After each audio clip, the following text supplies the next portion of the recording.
네. 근데 아까 찬양을 하는데 찬양 전속 밴드 같아요. 너무 은혜를 많이 받았어요. 그리고 진짜 찬양하면서 기뻐해지더라고요.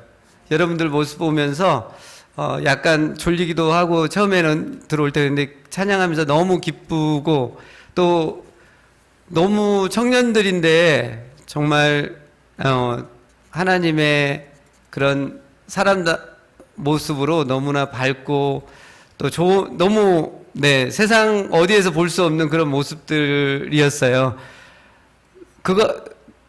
거룩한 주의 청년 같은 느낌을 받았습니다. 그래서 우리 담임 목사님, 민 목사님이 우리 여러분들 하나님이 보너스로 이렇게 주셔가지고 정말 행복하게 여러분들로 인해서 행복하고 계시는 걸 많이 들었습니다. 그래서 여러분들과 함께 귀한 하나님 말씀 나눌 수 있어서 감사하고 또 기쁩니다. 오늘 우리는 개인적으로나 또는 가정적으로 교회적으로 부흥에 대한 얘기들을 좀 같이 나눠봤으면 좋겠습니다. 부흥이 필요 없는 사람은 없을 거예요. 개인적으로나 가정적으로 또 교회적으로. 그래서 이 오늘 말씀을 통해서 우리 각자가 하나님의 부흥을 사모하고 또 경험했으면 좋겠습니다. 하나님은 하나님의 영광을 위해서 인류 구원의 역사를 주도적으로 이끌고 나가십니다. 하나님은 모든 족속에게 복음이 전파되고 또 구원하는 일이 식지 않도록 하기 위해서, 멈추지 않도록 하기 위해서 강력한 부흥을 일으켜 오셨습니다.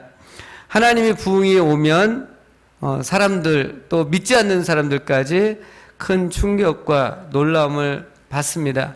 술과 도박과 음란, 중독에 빠져 있는 사람이 하나님의 성령이 강하게 임하고 부흥이 왔을 때 그것을 일순간에 끊어버리는 초자연적인 힘을 받고 또 놀라운 변화들, 그리고 한꺼번에 수많은 사람들이 회개하고 주님께 돌아오는 일들, 이런 것이 부흥입니다. 인간의 이성과 논리, 과학으로는 이것을 설명할 수 없는 하나님의 역사인 것을 보게 됩니다. 그런데 이 부흥을, 하나님의 나라를 세워가는 것은 하나님 혼자 하지 않아요. 하나님은 동역자를 찾습니다. 하나님께 온전히 헌신된 그 한 사람, 그 사람을 통해서 하나님은 그 일을, 부흥의 역사를, 하나님의 나라를 세워가는 일을 해 나가는 것을 보게 됩니다. 미국에서 일어났던 17세기 중반과 후반에 있었던 1, 2차 영적 대각성 운동과 20세기 초 1966년에 있었던 아주사 부흥운동은 조나단 에즈워드, 조지 휘필드, 존 웨슬레, 찰스 피니, 윌리엄 시모어 같은 하나님께 온전히 헌신하고 하나님의 나라가 새롭게 강력하게 임하기를 간절히 바랬던 그런 사람들을 통해서 일어났습니다. 이분들은 성령의 충만함을 받았고 강력하게 하나님의 말씀을 전했을 때 수많은 사람들이 악행을 끊고 잘못된 습관을 버리고 하나님께로 돌아오는 일들이 일어났습니다. 오늘 우리가 읽은 이 성경 본문은 기독교 역사상 가장 강력한 부흥이 일어났던 오순절, 예루살렘 오순절에 있었던 그때의 베드로가 전했던 설교입니다. 메시지입니다. 베드로의 이 설교를 듣고 3,000명이 한 번에 회개하고 주님께 돌아오는 역사가 일어났습니다. 그럼 역사상 가장 강력했던 이 부흥의 불꽃을 일으켰던 이 베드로의 설교를 우리가 살펴보면서 우리 자신과 가정과 교회에도 그런 놀라운 회복과 부흥의 역사가 일어나길 원합니다. 오늘 설교 본문의 내용을 살펴보기 전에 먼저 우리가 알아야 할 것은 지금 우리가 살고 있는 이 시대는 삼위일체 하나님 중에서 성령 하나님께서 주도적으로 말씀하시고 행하는 시대라는 것입니다. 구약 성경은 성부 하나님이 주도하시면서 말씀하시고 역사했고 사복음서는 성자 예수님께서 했다고 한다면 오늘 본문 사도행전 2장을 통해서 성령 하나님께서 본격적으로 공식적으로 강력하게 이 땅에 임하셔서 주도적으로 역사하시고 말씀을 행하고 있습니다. 그렇기 때문에 우리가 이 시대에서 영적으로 승리하는 삶을 살기 위해서는 성령 하나님을 잘 인식해야 돼요. 성령 하나님이 우리와 함께 한다는 것을 순간순간 인정하고 또 그분이 어떻게 우리 내면에서 말씀하시는지 음성에 귀 기울이고 또 그분의 능력을 받을 때에만 우리가 이 시대에서 승리할 수 있습니다. 이 시대는 유혹이 역사상 가장 많은 시대를 우리가 살고 있잖아요. 네. 유혹이, 죄의 유혹이 범람하는 이 시대 속에서 우리가 승리하는 삶을 살기 위해서는 우리가 늘 함께 하시는 성령 하나님을 인정하고 음성에 귀 기울이고 능력을 받고 나가야 합니다. 그럼 베드로와 120명의 신도들은 지금 사도행전 2장에서 오순절에 어떻게 성령의 충만함과 능력을 받았습니까? 예수님의 12제자를 비롯한 120명의 신도들은 예수님께서 승천하시기 전에 당부한 게 있었어요. 예루살렘을 떠나지 말고 하늘로부터 내려주시는 그 능력, 성령의 능력을 덧입을 때까지 예루살렘에서 기다리라는 거였어요. 기도하면서. 그래서 이 120명의 신도들은 예루살렘에서 딱 한 가지 기도 제목, 성령의 능력을 덧입게 해달라는 기도 제목을 갖고 예수님이 승천하시고 나서 계속 기도했습니다. 오로지 기도에 힘썼다라고 사도행전 1장은 말씀합니다. 그렇게 10일을 계속 모여서 기도하고 능력이 임하게 해달라고 기도했을 때 오순절 10일이 딱 되었을 때 이 120명의 신도들에게 성령님께서 강력하게 임했습니다. 역사 속에서 전무후무한 강력한 성령의 임재였습니다. 그래서 그들은 능력을 받았습니다.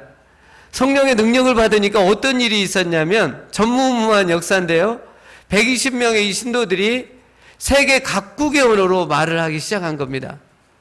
요즘으로 말하면 스페인어, 또 일본어, 영어, 아랍어, 히브리어, 헬라어, 터키어, 중국어. 중국어 하시는 분이 계신가요? 님은 전 피어량.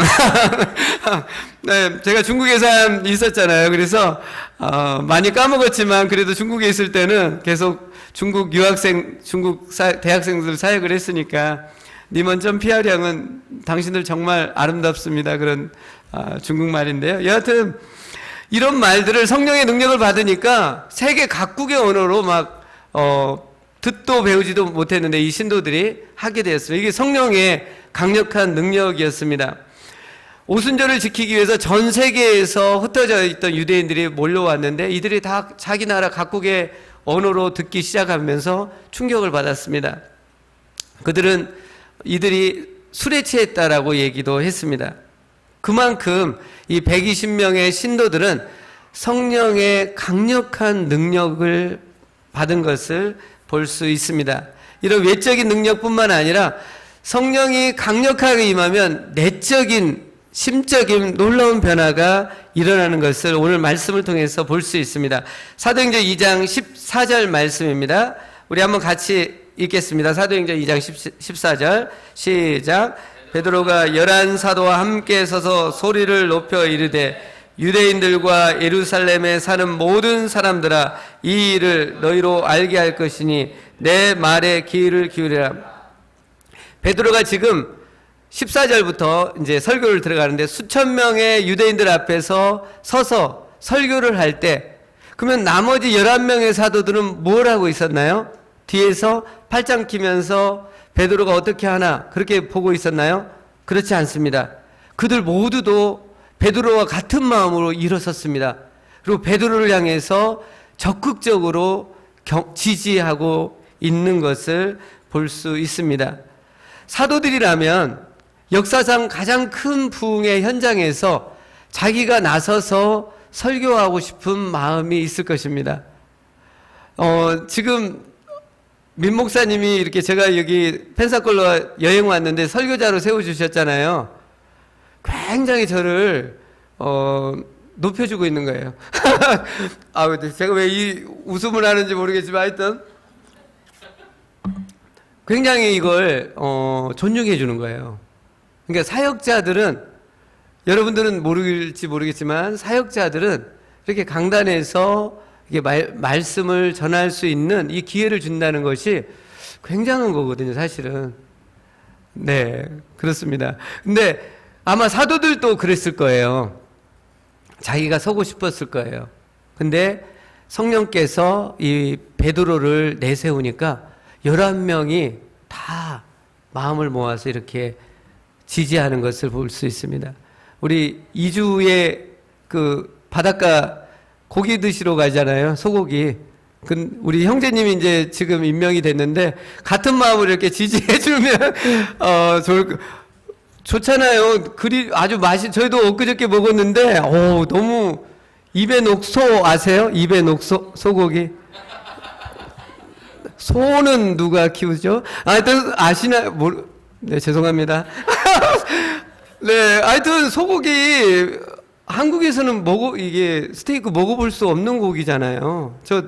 2년 전에 2년 반 전에 왔는데 민 목사님 만나가지고 이제 사역 시작하기 전에 네, 대구로 저희 가족을 초대해가지고 그릴로 스테이크 소고기를 이렇게 구워주시는데 너무 황송했어요. 한국에서 이렇게 이게 가족 저희가 5명인데 한 명당 이게 쟁반에다 스테이크 이게 주먹만한 거 딱 덩어리 얹어 주셨는데 그것 먹고 야, 이런 분이 다 있나 하고 다 먹고 나서 같이 사역하자고 해서 이미 감동을 받아서 감동을 먹었기 때문에 그 제안에 네. 근데 너무 하고 싶었어요, 사실은 또. 네. 하여튼 이번에 가시는데 소고기 많이 드시고 네. 좀 자매님들 절제 좀 하시고요. 네, 형제님들이 다 보고 있으니까 네. 따로따로 먹어야 자매님들 그냥 그 혁띠 풀고 먹는데 제가 사역을 해보니까 그러더라고요. 제가 인천에서 사역을 했잖아요. 여대 사역도 우리 아내가 했는데 남녀 같이 먹으면 삼겹살을 먹으면 자매님들이 안 먹더라고요. 근데 이게 따로따로 먹으니까 자매분들이 고기를 더 좋아하더라고요. 뭐 인정사정 없어요. 네, 그렇습니다. 하여튼 성령께서 역사하시면 이렇게 한 마음으로 이렇게 지지를 해 주는 것을 보게 됩니다. 사실은 예수님의 12제자들은 50일 열 전만 하더라도 누가 서로 크냐고 막 다툼하고 싸우던 사람들이었어요. 네. 남이 잘 되는 걸 못 보는 사람들이었죠. 더 인정받기를 원했던 사람들이었어요. 그 12명의 제자들만 그런 게 아니라 인간의 그 본성, 죄악의 본성 속에는 교만함이 있습니다. 남보다 더 잘 되어 인정받고 싶고 높아지려고 하는 이 교만함. 이것은 성경과 또 기독교 역사에서 교만은 가장 큰 죄악이에요. 인간의 모든 이 타락의 그 근원이 교만에서 왔습니다. 근데 이 교만은 또한 이 교만 때문에 우리가 하나님의 은혜를 받지 못하고 또 마귀가 이 교만을 꽉 붙잡고 있기 때문에 우리가 어떻게 이것을 떨쳐내 버릴 수 없습니다. 하지만 성령께서 임하니까 이 12명의 제자들, 사도들 그리고 120명의 이 신도들이 그 교만함을 누르고 서로를 지지하고 서로가 잘 될 때 더 격려해주고 박수 쳐주고 그런 놀라운 축복의 역사들은 이것은 인간의 힘으로 된 게 아니라 성령의 역사인 것을 보게 됩니다. 또한 베드로가 설교를 했잖아요. 베드로가 어떤 사람입니까? 50여일만 하더라도 여자 종 앞에서 예수님을 부인했고 또 다른 사람들 앞에서도 또 부인하고 3번씩 예수님을 저주하면서 부인했던 비겁하고 또 두려움이 있는 베드로였습니다. 근데 지금 어떻습니까? 3,000명의 유대인들 앞에서, 믿지 않는 사람들 앞에서 당당하게 일어나서 강력하게 선포하는 것은 성령의 강력한 역사, 즉 이 담대함을 주는 역사였습니다. 사랑하는 여러분, 인간이 이 두려움과 또 교만, 이것을 떨쳐내버리기가 너무 어렵습니다. 이것으로 인해서 하나님의 은혜를 받지 못하고 있습니다. 하지만 성령님께서 강하게 임하면, 그러니까 성령님을 우리가 사모하는 거죠. 이런 교만함과 두려움을 깨트려 버릴 수 있습니다. 그래서 승리하는 삶을 살 수 있는 것입니다. 자, 그러면 베드로는 이렇게 서서 11사도와 같이 자세를 취하고 선포를 했고, 오늘 15절에 보면 베드로가 이 말씀을 전했을 때, 또 오순절 성령 강림 사건의 시간이 때가 제3시라고 했습니다. 여기서 제3시라는 것은, 그것을 요즘 시간으로 환산을 한다면 오순절 제3시는 우리가 주일 오전 9시로 이렇게 시간이 이렇게 계산될 수 있습니다. 그러니까 베드로는 이런 이른 아침에기 때문에 이 사람들이 술에 취하지 않았다라고 그렇게 증언을 하고 있습니다. 그러면서 베드로는 이제 본격적으로 이 오순절 성령 강림 사건은 요엘서 말씀을 통해서 예언된 사건이라고 말씀하고 있습니다. 성령 강림 사건이 우연하게 일어난 것이 아니라 800여 년 전에 남유다 선지자인 요엘을 통해서 예언된 사건이라고 말씀합니다. 우리 사도행전 2장 17절 말씀입니다.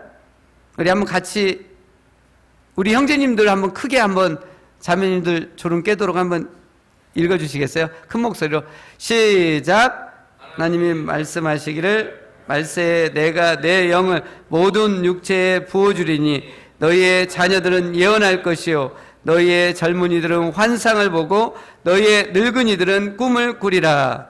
여기에 말세가 나오는데, 성경에서 말세의 시작은 메시아이신 예수님이 심판하러 이 땅에 오심으로 시작된 것을 의미합니다.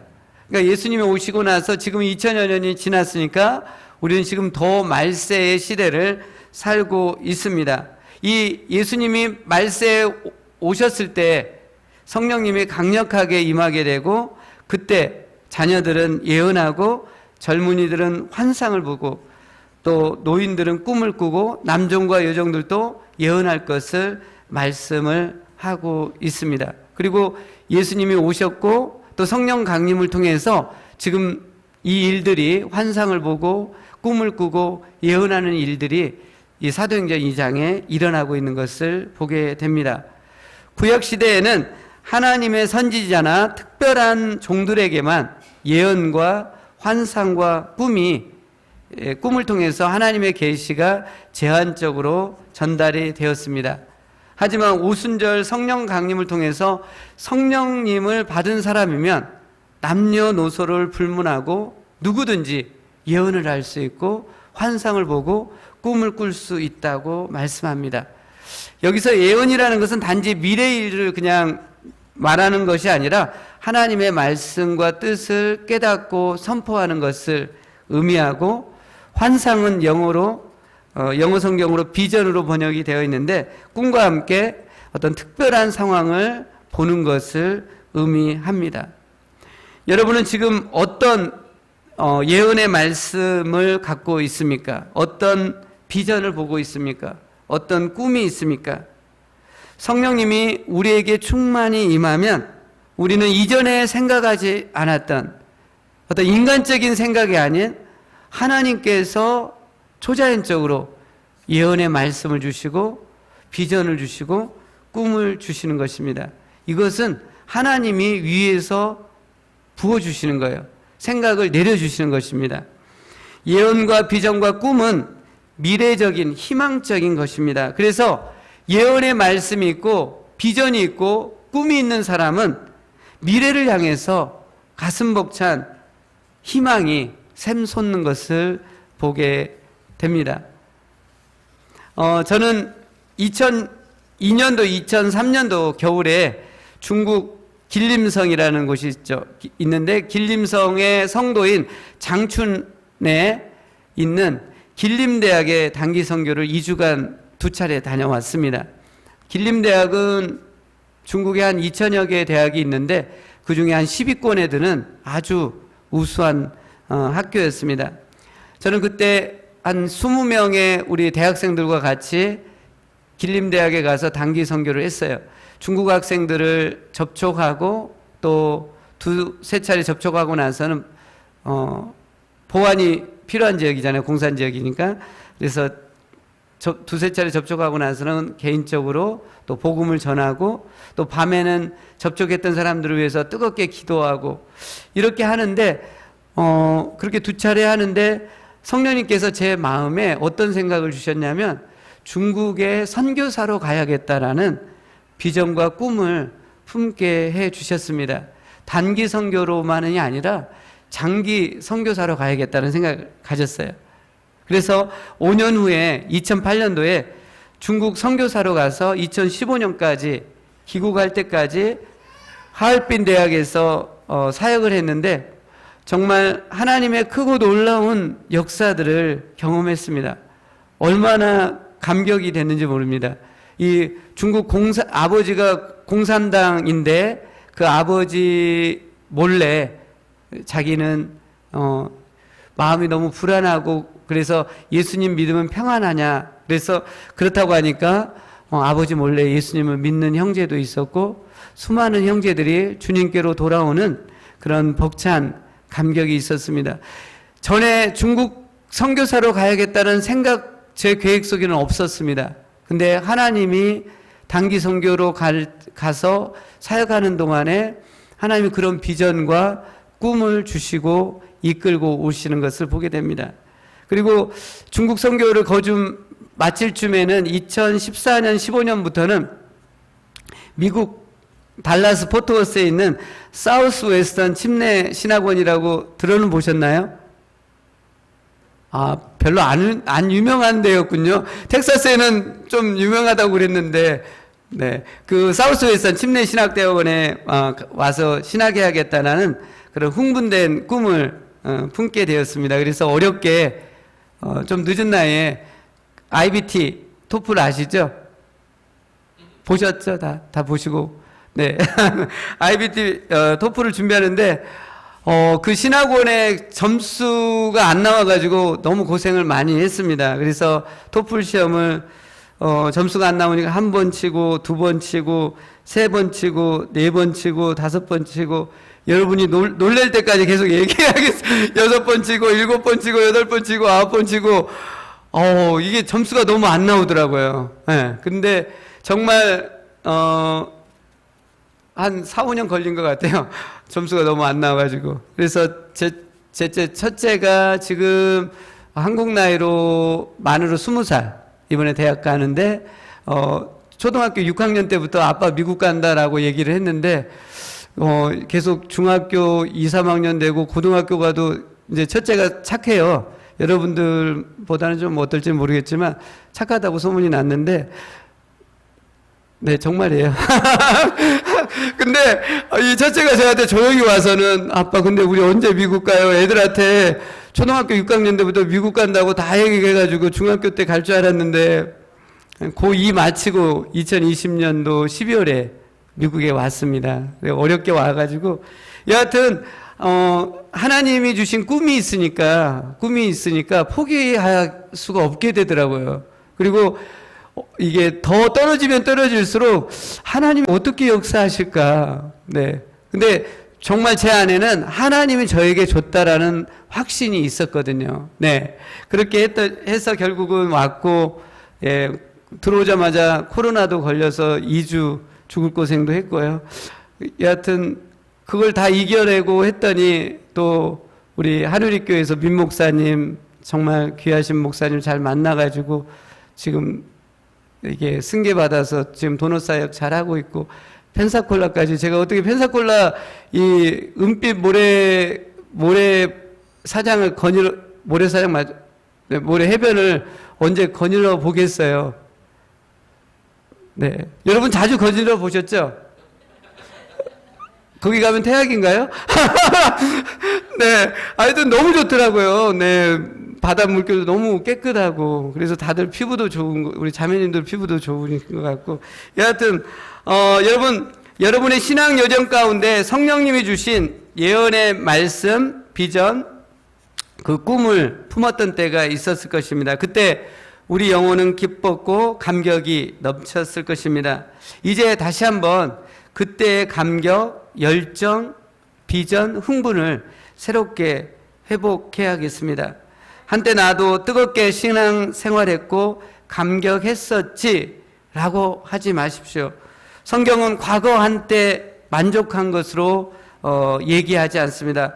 고린도후서 6장 1절에는 지금 은혜 받을 때라고 말씀하고 있습니다.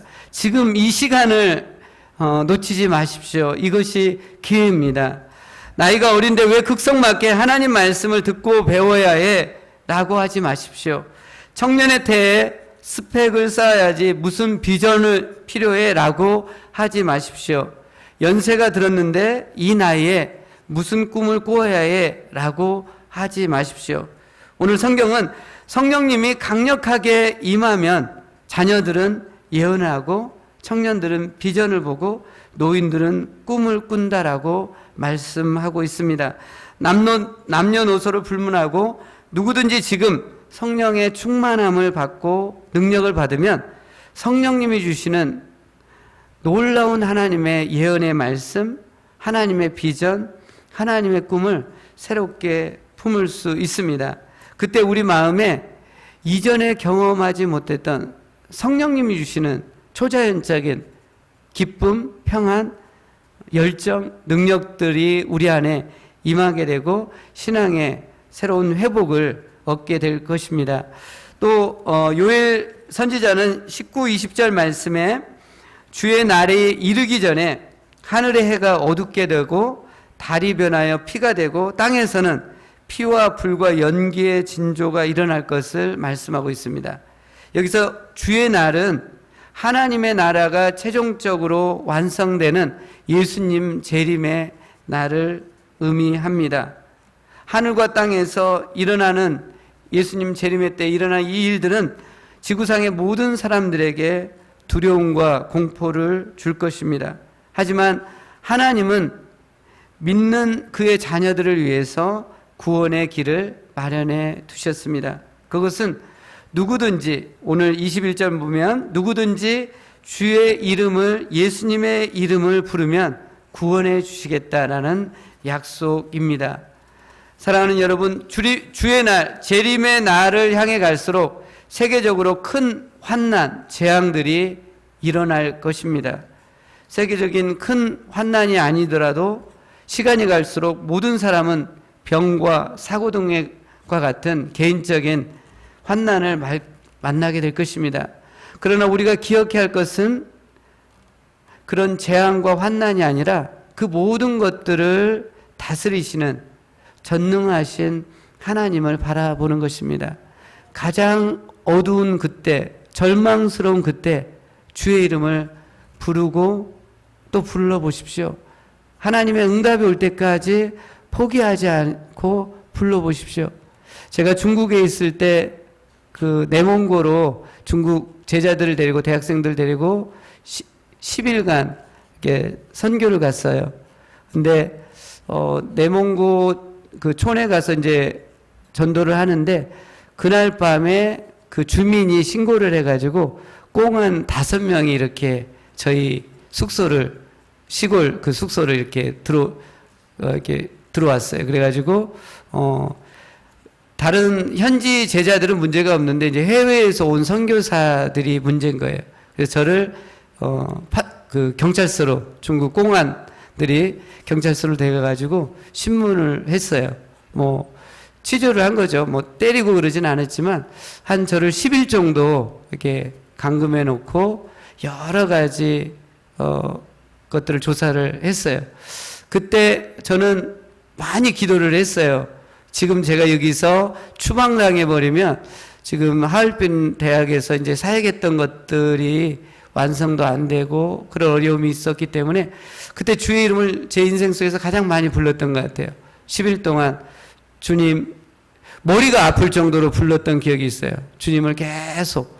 근데 놀라웠던 것은 하나님이 계시록 2장 10절에 너희가 10일 동안 환난을 받으리라. 내가 죽도록 충성하라.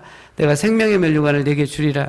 그 말씀을 그 공안의 경찰들에게 잡히기 전에 주셨는데 무슨 의미인지 몰랐어요. 근데 11일이라는 말이 너무 딱 와닿았고 공안한테 경찰들에게 잡히고 나서 10일 만에 경찰들이 공안들이 제 소지품이나 여권이나 노트북을 싹 주고 저는 하얼빈으로 이렇게 10시간 기차 타고 이렇게 올 수 있었습니다. 제가 말하려고 하는 건 뭐냐면 한두 번 불렀는데 왜 응답이 없어? 라고 하지 마시고 주의 이름을 불러보십시오. 반드시 하나님은 더 크고 놀랍게 역사하실 것입니다.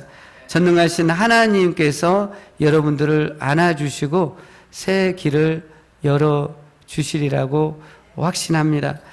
22절에 보면 22절은 한번 같이 우리 자매님들이 한번 읽어보실까요? 22절. 네, 큰 목소리로 한번 읽어주세요. 시작.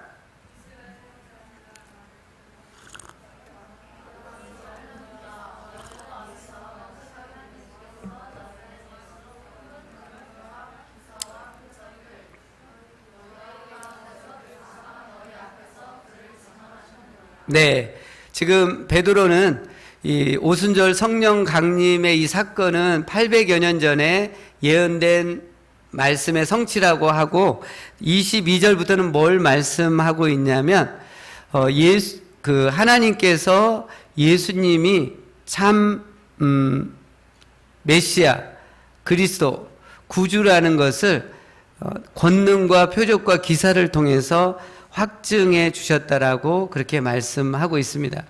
그래서 여러분 예수님이 왜 참 메시아이시고 구주신가요? 그것은 하나님이 권능과 표적과 기사, 인간이 도저히 할 수 없는 어떤 다른 귀신들이 할 수 없는 그 능력으로 예수님을 확증해 주셨기 때문에 예수님이 진짜 유일한 메시아이시고 구원자라는 것을 말씀하고 있습니다. 네, 하나님은 예수님을 이 땅에 보내실 때 밝은 별을 보내서 예수님의 앞길을 탄생을 알리도록 하심으로 알리셨죠. 그래서 이걸 우주의 그런 운행도 조절을 하셨고요. 또 로마의 언어가 헬라어로 이렇게 공통 언어가 될 수 있도록 해서 신약 성경이 쓰여질 수 있도록 해주셨고, 도로도 로마로 통하게 해서 복음 전파가 효과적으로 이룰 수 있도록 해주셨어요. 그만큼 인류의 역사를 예수님이 오실 수 있도록 하나님이 그렇게 준비하셨죠. 그리고 유대인들에게는 400년간의 침묵기를 통해서 메시아가 올 것이라는 그 최고점, 최고 피크 때 예수님이 오게 하심으로 인해서 정말 하나님이 그때도 예비하셔서 진짜 메시아인 것을 나타내 보이신 것을 볼 수 있습니다. 그러면서 베드로는 23절부터 32절까지는 하나님이 행하셨던 수많은 권능, 기사, 표적 중에서 가장 큰 거에 대해서 얘기를 합니다. 그것은 부활입니다. 이것을 통해서 우리가 알 수 있는 건 뭐냐면 예수님의 부활은 하나님의 가장 큰 권능이었고 기사, 표적인 것을 볼 수 있습니다. 부활 신앙은 기독교 신앙에서 가장 핵심인 것을 볼 수 있습니다. 그렇기 때문에 우리 그리스도인들은 어떤 상황에서도 절망하면 안 되죠. 왜냐하면 우리에게는 부활 신앙이 있기 때문에 그렇습니다. 우리 안에 계신 성령님은 죽음도 이길 수 있기 때문에 우리가 낙심하거나 절망하면 안 된다는 것을 말씀합니다. 베드로는 예수님의 부활에 대해서 증언을 하면서 시편 16편 8절에서 11절 말씀을 인용합니다. 이 말씀은 다윗이 쓴 예언의 시입니다. 그래서 왜 베드로가 다윗이 쓴 시를 인용해서 예수님의 부활이 진짜라고 참이라는 것을 얘기했을까요? 왜 그러냐면 베드로 당시 유대인들은 메시아가 다윗의 자손에서 나올 것이라는 보편적인 생각이 있었습니다. 그래서 신약 성경에는 예수님을 향해서 다윗의 자손이라고 묘사하는 구절이 17개나 나옵니다. 그만큼 다윗의 자손에서 메시아가 올 것이라는 그런 생각이 있었기 때문에 유대인들에게 베드로가 이 다윗의 시편의 말씀을 통해서 다윗이 그리스도의 부활을 예언한다는 것을 이렇게 증명해 보이길 원했던 것입니다. 그래서 베드로는 오늘 말씀에서 다윗을 30절 말씀 보면은 선지자로 여겼습니다. 그리고 다윗이 이 시편 16편 8절에서 11절 이 말씀은 다윗 자신의 얘기가 아니라 그리스도의 고난과 부활을 예언하고 있는 말씀으로 보았습니다. 그래서 이 시편 16편 8절에 11절에 나오는 이것을 베드로 해석으로 이렇게 해석을 해보면 내가는 다윗 자신이 아니라 그리스도를 뜻합니다. 그래서 베드로의 해석을 따라 한번 해석해 보면 이렇습니다. 그리스도께서 십자가 고난에서도 그와 함께 하시는 하나님으로 요동하지 않았고 그리스도를 음부 즉 죽음에 내버려 두지 않고 썩지 않게 하시고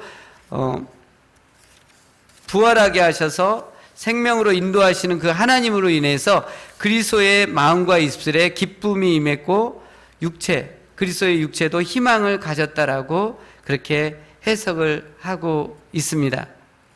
그러면서 베드로는 29절에 다시 이 시편의 이 다윗의 예언이 다윗 자신이 아니라 그리스도를 예언한 거라고 다시 증언을 하고 있습니다. 29절에 보면 다윗이 죽어서 그 육체가 썩었고 베드로 당시에 묘가 있었어요. 그렇기 때문에 생명의 기쁨을 노래한 이 시편 16권의 이 구절들은 다윗 자신이 아닌 그리스도라고 그렇게 말씀합니다. 그리고 30절과 31절의 말씀에서 베드로는 다윗이 선지자로 그 자손 중에서 메시아 그리스도가 나올 것을 미리 알고 그리스도의 부활을 예언했다라고 말씀하고 있습니다. 그러면서 베드로는 우리가 이 부활하신 예수님이 진짜 메시아이시고 구원자이시라는 것을 증언해야 하는 증인이라고 그렇게 결론을 맺고 있습니다. 여러분 놀랍지 않습니까? 성령감님은 800여 년 전에 요엘 선지자를 통해서 예언되었던 것이 성취되었고 그리스도의 고난과 부활은 1000년 전에 다윗을 통해서 예언됐는데 그 예언들이 베드로 시대에 성취되었고 또 오순절 성령 강림을 받은 제자들을 통해서 그 부활하신 예수님이 참 메시아 또 그리스도라고 수많은 사람들 앞에서 지금 증거되고 있습니다. 사랑하는 여러분, 하나님의 예언을 따라 이 땅에 오신 부활하신 예수님은 우리의 메시아 그리스도 주님이시고 가장 사랑하고 가장 존귀한 분이십니다. 그리고 성령의 충만함과 능력을 받은 사람은 오순절 성령 강림을 받았던 120명의 신도들처럼 부활하신 예수님이 그리스도이고 주님이라고 담대히 열정적으로 증거하는 증인이 됩니다. 그래서 우리가 성령의 능력을 받았다라는 가장 확실한 증거는 내 안에 얼마만큼 부활하신 예수님을 존귀히 여기는지, 그리고 그 부활하신 예수님을 아직 믿지 않는 사람들에게 전하고자 하는 얼마만큼의 열정이 있는지가 시금석입니다. 저는 부활하신 예수님을 우리가 가장 존귀 여기고 또 믿지 않는 사람들에게 그 부활하신 예수님을 뜨겁게 증거하는 우리들이 될 수 있기를 원합니다. 이렇게 말씀을 전하면서 베드로는 마지막에 36절에 우리 한번 36절 베드로의 설교의 마침표입니다. 그래서 우리 마지막으로 한번 36절 같이 한번 읽겠습니다. 시작. 그런즉 이스라엘 온 집은 확실히 알지니 너희가 십자가에 못 박은 이 예수를 하나님이 주와 그리스도가 되게 하셨느니라 하니라. 아멘. 여러분, 베드로는 그리스도의 부활이 다윗을 통해서 예언된 사건이라고 말했고요. 또 베드로는 다윗의 시편 110편 1절을 인용해서 그리스도의 승천 또한 다윗을 통해서 예언된 일이라고 예언을 했습니다. 그러면서 오늘 36절의 말씀으로 결론을 맺고 있습니다.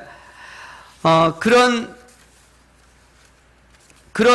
주님을 유대인들을 향해서 너희 때문에 너희가 예수님을 십자가에 못 박아 죽었다라고 선포하면서 설교를 마칩니다. 로마 병사가 예수님을 죽인 게 아니라 유대인 너희들이 예수님을 죽였다라고 베드로는 지금 선포하고 있습니다. 여러분, 유대인들이 예수님을 죽였나요? 로마 병사가 죽였잖아요. 근데 베드로는 지금 성령의 충만을 받고 유대인 너희들이 죽였다라고 합니다. 유대인들이 죽였나요?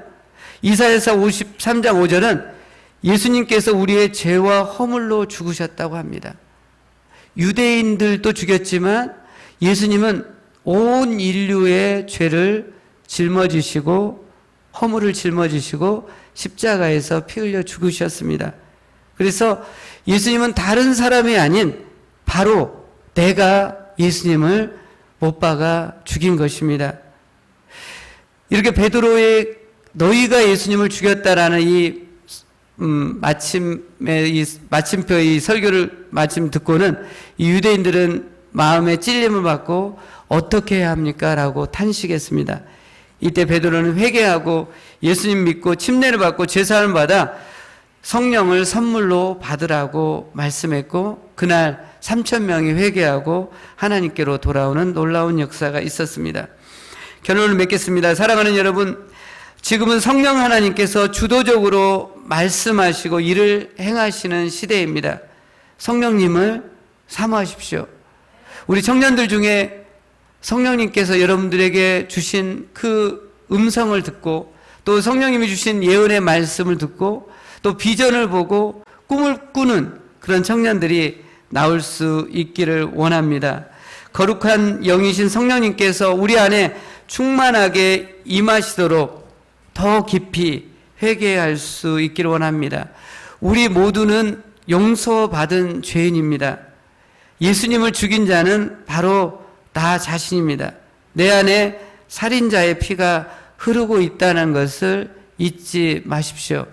예수님의 보혈이 덮고 있기 때문에 그렇지 이것이 없어지면 우리는 방탕화가 됩니다.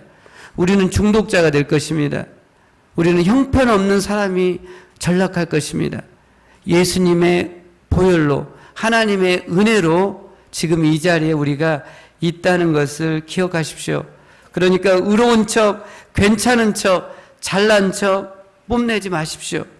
우리는 날마다 더 깊게 회개하면서 성령님이 내 안에 충만히 임하셔서 하늘로부터 오는 초자연적인 능력을 우리가 덧입겨 달라고 하나님 앞에 간절히 기도할 수 있기를 원합니다. 그리고 아직 죄 가운데 구원받지 못하고 있는 사람들을 불쌍히 여기는 마음을 품고 그들에게 부활하신 예수님을 담대히 열정적으로 전할 수 있는 증인으로 살 수 있기를 원합니다. 그런 시도를 해볼 수 있기를 원합니다. 이 펜사콜라 한미 제일침례교회에서 다시 한번 여러분의 신앙의 뜨거움을 성령의 역사를 능력을 받고 정말 예언의 말씀을 받고 꿈을 꾸고 비전을 보고 또 부활하신 예수님을 믿지 않는 주변 친구들 이웃들에게 전하고자 하는 그런 열정을 또 실천을 해볼 수 있기를 원합니다. 그때 여러분 안에 놀라운 부흥이 일어날 것입니다. 여러분을 통해서 여러분의